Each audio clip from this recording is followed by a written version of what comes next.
natin is kung paano nga ba maglagay ng background sa ating cellphone. Sa lahat ng application natin bubuksan ay meron tayong makikitang background. Paano nga ba maglagay ng ganun?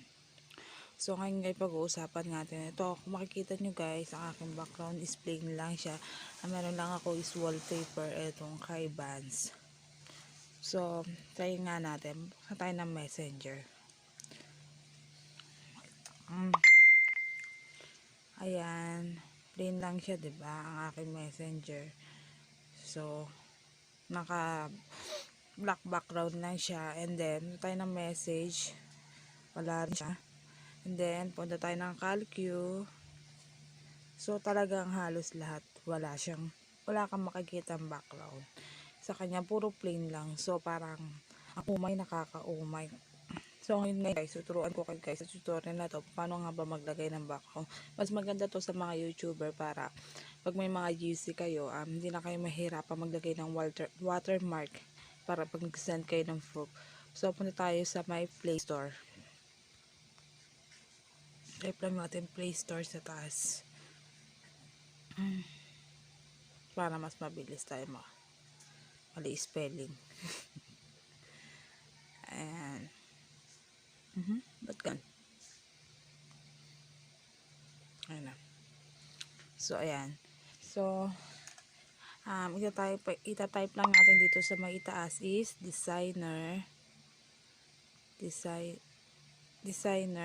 tools. Ito na siya. So, ayan ang designer tools. So, kung wala pa kayong designer tools, free lang naman siyang i-download. So, wala siyang bayad. So, kung gusto nyo lang naman, mag-download na kayo. So, ito, i-open lang natin siya kasi nga naka-download na ako. So, kayo na lang yung mga wala pang designer tools. Free lang siya mag-i-download. So, i-open na lang natin siya. Open natin siya. Ayan. Ano ba tong grid overlay? Ayan. Ito yung capacity niya. Yung sa feature to, yung sa brightness ng feature, yung gaano kalaki. Ayan. Itong color picker, ito lang siya. Ayan siya. Pagka start now natin color picker, yan may lalabas na ganyan. Depende kung sa siya ayun ang ilaw sa kanya. Ayan. Ayan siya. So, off na lang natin yung color picker. So, dito tayo sa portrait tayo.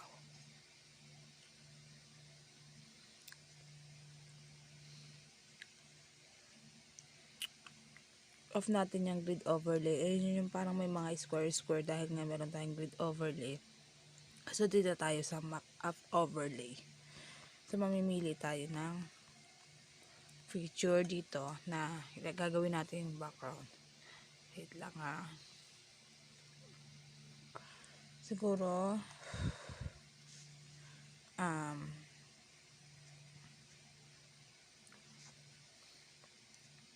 siguro ito na lang shush. Try natin siya ilagay. Ayan na. Tapos, i-on lang natin tong map overlay na to. On lang natin. I-click natin to pa slide. Diba ganon? Ayan na siya. So, ayan na siya. So, ito. Kung makikita nyo, ayan siya, oh. Yung feature na yan. Ayan. Ayan siya. Ayan. So, punta tayo sa pasukin natin ulit si messenger. Kung makikita natin ba siya doon. Ito ba yung messenger? Ito. So, ayan na siya, diba? Galing nga, diba? Nakikita nyo ba siya?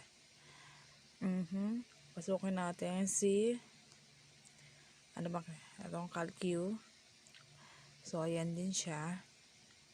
Punta natin si message. Ayan din siya. Try natin kaya kay YouTube. Ayan, try natin si YouTube. Kung hindi dyan din ba siya kay YouTube. So, kung makikita nyo, ayan din siya kay YouTube. So, maganda nga naman siya. Ipang watermark para hindi na tayo nahihirapan mag-watermark pag nag-send tayo ng proof kay YouTube.